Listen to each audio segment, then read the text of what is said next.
That is our big story. It is spring football, and amazingly, we got games galore coming up here on the network. 2 days from now, it starts with Michigan. It continues throughout the month of April. Nebraska and Purdue next weekend.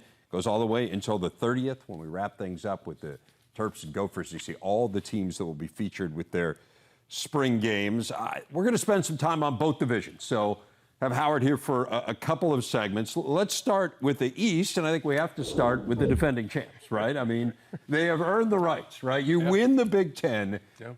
Then when you get to Big Ten Today's spring preview, they start with you. It's never happened any other way. Yeah. So let's start here.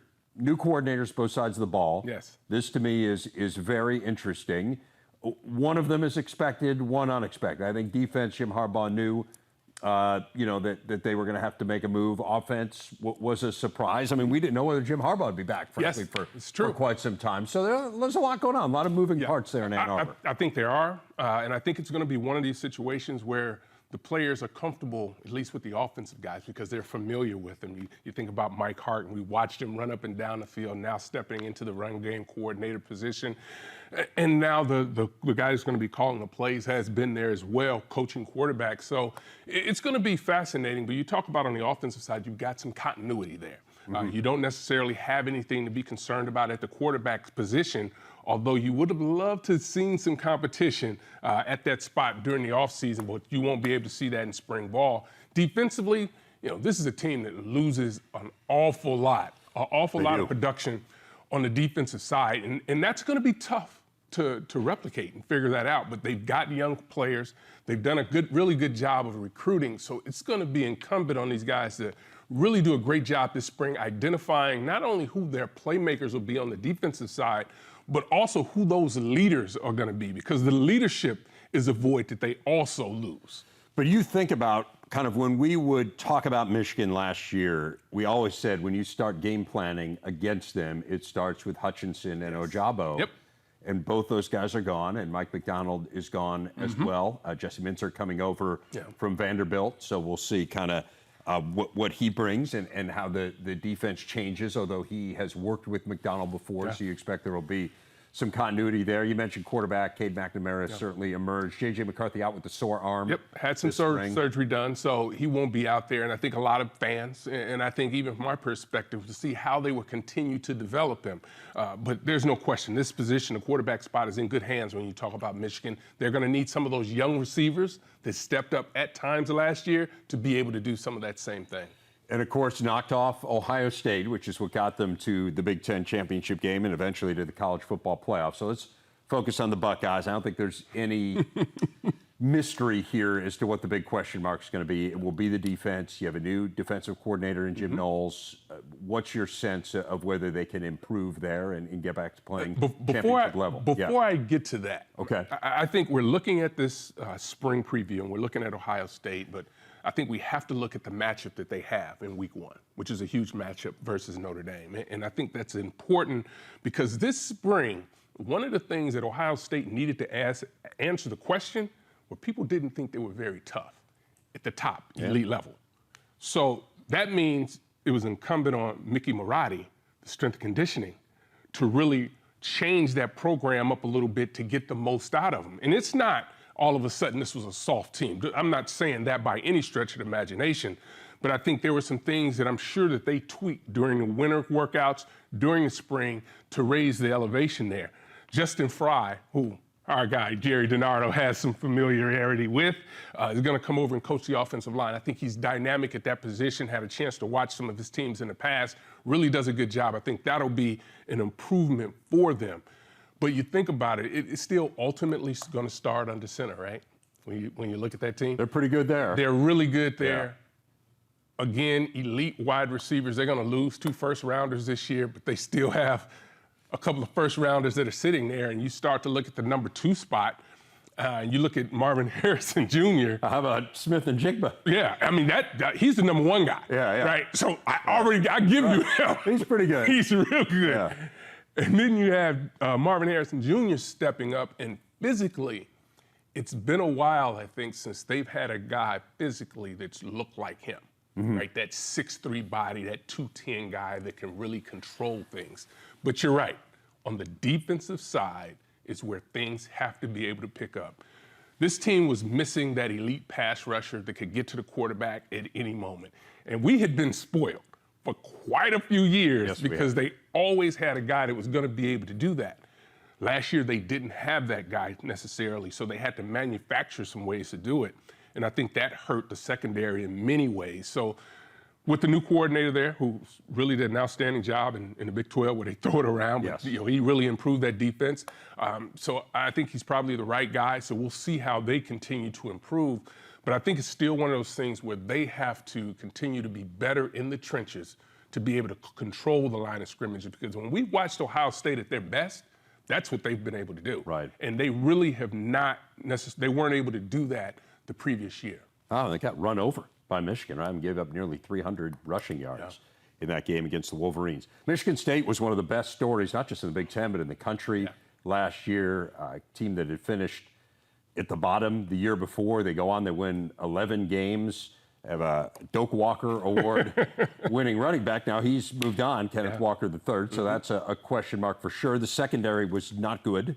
Frankly, they overcame that, but I know you had a chance to see them practice. What did you think? I've seen them, and again, it's them taking that next step. They're continuing to get better, and we talked about anytime you spend some time around Coach Tucker, it's really about details. He's really focused on each and everything, and I think one of the things that they needed to truly focus on this year was really being able to control that line of scrimmage, getting after the guy. They bring Marco Coleman over, who had an unbelievable professional career. Now he steps in as a defensive line coach. Had a chance to watch him work a lot. Guys looked like they were really responding to it.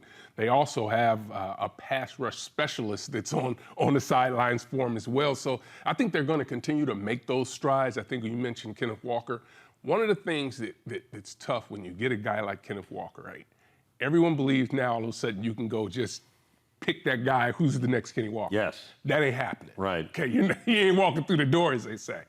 So this year, I think when they look at the running back position, it's going to be wide open this spring. And the guys that really step up and are able to really carry the ball and be able to control the run game are going to be the guys that are going to step up. But I think it's going to take 2 or 3 guys to really be able to replace what Walker brought to the table, because he was an elite guy, without question, when you look at running backs in this conference and also throughout the country. They bring in Jarek Broussard from Colorado, not there yet, but a guy who has put up some big numbers in his career there. Jalen Berger coming over as well from Wisconsin.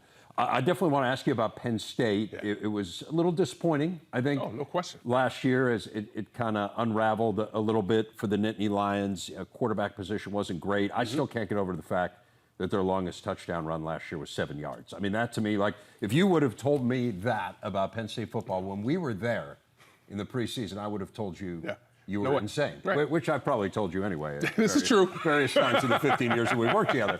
But that really, I mean, it's almost unfathomable to me. Well, one of the things we look at, and this has really become a trend when we talk about Penn State, is the offensive line play. Yeah. For whatever reason, it has just not been able to take that next step. And you think about some of the big play guys that they've had in that backfield, there's no shortage of talent by no stretch of the imagination. And they've got some young guys that are coming in this year that are going to continue to add talent to that running back room. But the one consistent thing, unfortunately, is we haven't seen great offensive line play to really be able to help them to go to the next level, to really be able to sit there and protect the quarterback and allow them to go down the field anytime they want to. To me, that's an area they have to find a way to improve, or they have to find different ways to be able to run the ball, to be consistent, because I think that's one of the things that's holding them back when you're talking about being able to control the game and just saying, okay, we're getting ready to run it. It's 6 minutes left in the game. We're getting ready to run the ball. You know it. You can't stop us. So they'll have to figure that out. New defensive coordinator, Coach Pry, has moved on and really done a fabulous job for him since he's been there. So there's some questions on the defensive side there. They'll have to be able to step up. But they're young players. And again, this is another program that's done an unbelievable job of recruiting. So the players are there. Now it's about identifying those players and leaders who are going to help you be able to take that next step. 3 other programs in that division. Indiana had a very disappointing year last year. Maryland, Rutgers. What are you watching? Anything stand out among those 3? You know, I think when you continue to look at Indiana, quarterback play is going to be huge for them, right? That's when Indiana goes, the quarterback position has played unbelievable. Got the transfer there, Connor Bazelak. Yes, Yep. so I think they'll be fine. Haven't had a chance to see them, but I know I'll see them before the end of spring. You look at Maryland, they've got their guy under center, right? So now the injuries that they had on the offensive side really held them back a lot. Defensively, they still have to continue to get better. And I think this is one of those things when you talk about those teams trying to take that next step. It's some of the small things that they need to do. Maryland also getting bigger in the trenches, which I think they've been able to do. Right. But now they have to go out and play and prove it. All right, and yeah, you're right. I mean, signal caller-wise, you feel pretty good about Tagovailoa. It's going to be interesting at Rutgers, too, with Noah Vedral and whether or not he gets pushed by Gavin Wimsatt, who came in early. So there's a lot to see. When we get on that bus. Yes. We got a bus this year. Well, I don't know. Well, we're still. I'm speaking metaphorically when I say the bus. Well, we'll get on the bus. When we get on that tour. Okay. Yeah. How about Ireland? We made any headway there yet? I thought you were working on Ireland. Okay, well, I'll get back on that. Responsibility? I'll get back on that. The Northwestern softball team is red hot. The Wildcats are 22-4. They've won 12 games in a row. Cats have appeared in 6 of the last 7 NCAA tournaments. They are now up, as you can see, to 6th in the nation in the latest poll. One of 3 ranked Big Ten teams, including Michigan. The 3-time defending Big Ten regular season champs visit Evanston this weekend. The games tomorrow and Saturday are here on the Big Ten Network. And Northwestern head coach Kate Drohan is today's big interview in her 21st season at the helm in Evanston. She joins us now. Coach, let's start here. This is the best start that your team has ever gotten off to in your time at Northwestern. And to put that in perspective, you have had 2 teams make it to the College World Series. You're in the NCAA tourney seemingly every year. So you've had a really good program. Are you surprised that you are this good this year? You know, we're not surprised. We have a very veteran team led by a group of terrific seniors who have started almost every game in their career. So we knew we could challenge them really early on with our non-conference schedule, and we're just really excited about how we've been able to finish off some of those games and really get some momentum heading into the conference season. You mentioned the challenging non-conference schedule, and it was really something. I mean, you had 3 straight weekends where you went to Florida and California and played absolute top-level competition. You're 6-2 against ranked teams this year, so you didn't just play top-level competition. You beat a lot of them. What did you learn about your team in that stretch? I learned that in the moment, our team was so tough. You know, we really threw a lot at them early on, and they were completely unfazed by the venues we played in, by our competition. And honestly, the more we challenged them, the better we grew as a team. And we had some exciting moments, but again, all kind of gearing up for this Big Ten conference season.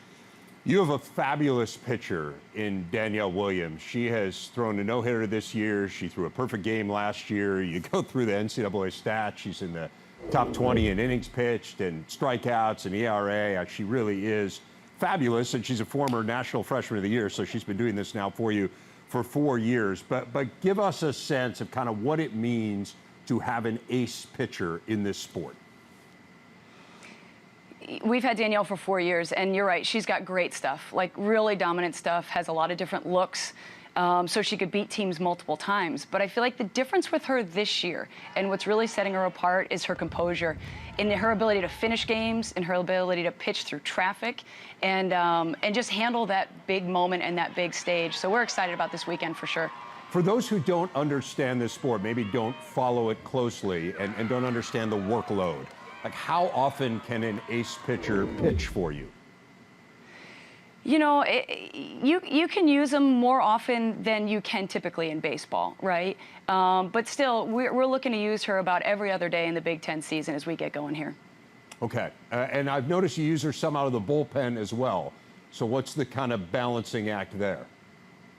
It's all about pitch count and about matchups, really, like how often she's seen certain hitters. We like her lefty matchups.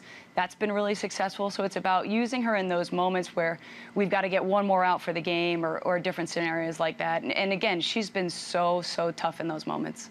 I mentioned it's your 21st year at Northwestern. Last spring, you became the winningest coach ever in Northwestern history, passing Sharon Drysdale, who was unbelievable, for whom the stadium is named. So we know what an impact she made, and you, of course, were her assistant. What did it mean to become #1 in that category? Honestly, I'm just honored to be able to to represent Northwestern and to work with our program. And what it means is that we've had a great staff throughout the years. We've had great continuities in Michelle Gascoigne, our pitching coach, and Kate Drohan, our hitting coach. But I think most importantly, we've just had the opportunity to coach some great women, and we're really honored that they chose Northwestern. You mentioned Carol. She is your twin sister. That is an interesting dynamic, I can say, as a father of identical twins myself. The notion of them actually working together for 21 years is, I'd like to see that in action, frankly. 21 minutes, I think, would be something special. How has that dynamic worked so well for the two of you? I think it's two reasons. Number one, we're really, really different in terms of our coaching style. And then the second piece is, you know, we don't take ourselves too seriously. You know, I think if you ask our team, they would definitely say it's entertaining at times. But, you know, there's a lot of trust there, you know, and we like to think that we have really ingrained this family atmosphere in our program. So we're thrilled to be able to work together. Yes, we talk a lot about family, but you are literally family, right? Not figuratively family. When you say it can be entertaining at times, in what ways? Well, she and I openly disagree in front of the team, so that's fun at times, and you just got to figure it out. So I just love the dynamic that we have. Yeah, I remember I saw a quote where she said something to the effect of, well, Kate's been bossing me around for, you know, our entire lifetimes, but now I get paid for it. So. Yeah. So this is just the normal MO. Hey, on a more serious note, I think, you know, when you guys were in the College World Series for the couple years there, this story got a lot of publicity nationally, and maybe people don't even remember it, but the two of you were both potential donors for your father, who has subsequently passed away, but lived quite a while after a kidney transplant, and you flipped a coin to decide who would donate the kidney, and you won. So it ended up being you, and again, helped save your father's life at the time. Do your players today know that story? Like, is it something that you talk about in any way? You know, sometimes it comes up with recruits. You know, they'll ask about it, but we don't talk about it a lot. We try to do some work around organ donation and some awareness with that, but no, it's not something that's brought up a lot. When you think back on that whole experience, what do you think about? Well, honestly, you know, we flipped a coin to decide who would have the opportunity, and I think I got the easier job in it. Carol was tremendous in terms of supporting our family and helping us through that moment. But, you know, our father was a fighter, and he really taught us everything we know about the game. He taught us how to compete. He taught us how to respect the game. You know, and that the odds don't really matter. You got to play the game, and that's one thing that he really instilled in us. And I think that's why we have the perspective of really just taking it one pitch at a time and enjoying the moment. Well, I know he was your biggest fan and got to see your team literally on the biggest stage in the sport. I mentioned a couple College World Series bursts. It has been a while. Again, you've had a ton of success. You've been really close to getting back there. What will it take for this team to be the one that breaks through? You know, I love the journey we're on together as a team. Like I said, we have a great group of veteran leaders, and that starts with Rachel Lewis. And we have some great youth who've been instilled as well. But we've got to stay on our journey and really focus on how we can get better as a team and how we can, you know, respect every single game that we play in the Big Ten and prepare for it. But I like our chances. I like our chances a lot. And most of all, it's just really fun to go to practice every day. This team just loves competing. We love the game, and so it's been a lot of fun to really put this kind of hard work into it. I mentioned Michigan coming up this weekend, a huge showdown, as I said, a couple games here on the Big Ten Network. For those who are maybe just catching up on softball, and this will be the first set of games they've watched this year, give us a sense of what we should be watching in this matchup. Yeah, well, as a Big Ten softball fan, I'm excited for this game. You're going to have two of the best pitchers in the conference facing each other. Just really two tough teams who I think have circled this weekend, and we've been really excited about this opportunity. But again, it's just a great opportunity for us to showcase what Big Ten softball is all about. Kate Drohan, the head coach of Northwestern softball. Coach, thanks so much for your time. Best of luck this weekend and the rest of the way. Thanks, Dave. Appreciate it. Go Cats. Football in the air, the pads are popping. good look at Wisconsin going through the paces here. Badgers, one of 3 Big Ten West teams that finished at 6-3 last year, a game behind Iowa, which of course represented the division in the Big Ten championship game.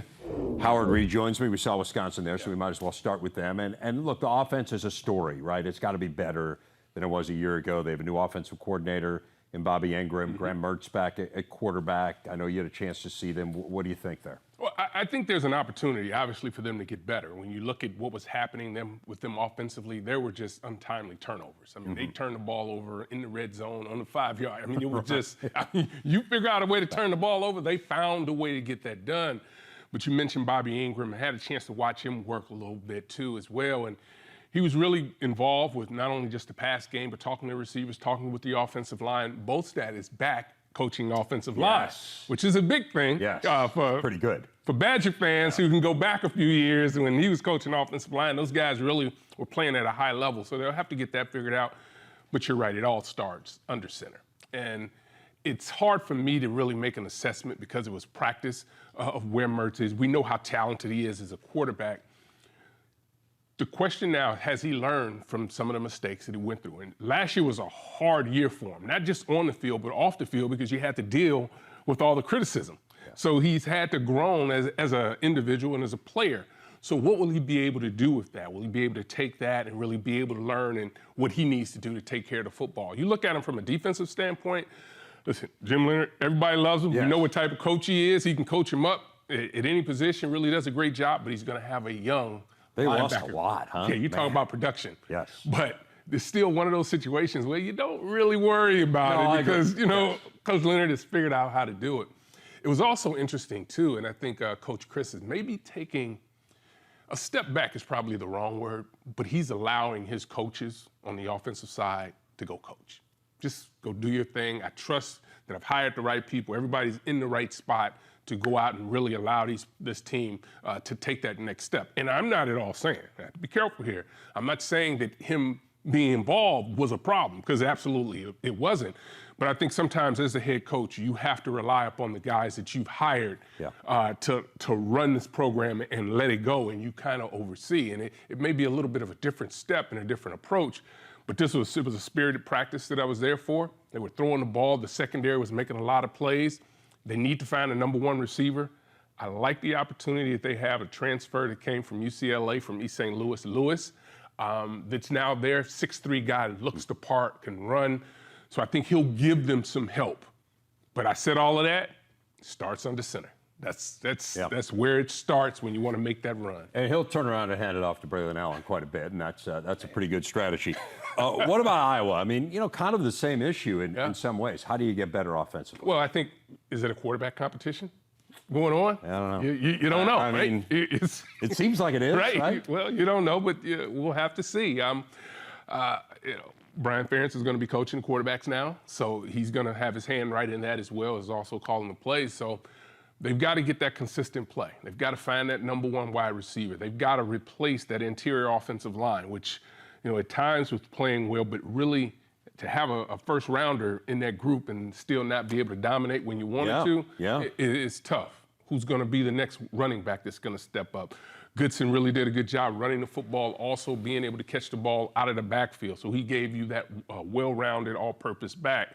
They have some questions that they have to be able to answer, and I think they're going to use, obviously, the spring to get through it. Shows you how good the defense was, because you're right, an offensive line, other than Tyler Linderbaum, who was the best guy in the country at his position, but 3.4 yards per carry, and the issues they had under center, they were just so good on defense, they were able to overcome it.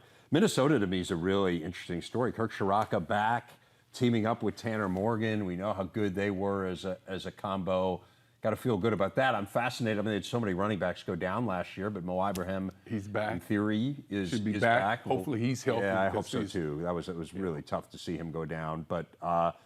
Man, I mean, they've just kind of steadily built, and they're right there. They're right in the conversation. They continue to do it. They've got to replace 4 offensive linemen.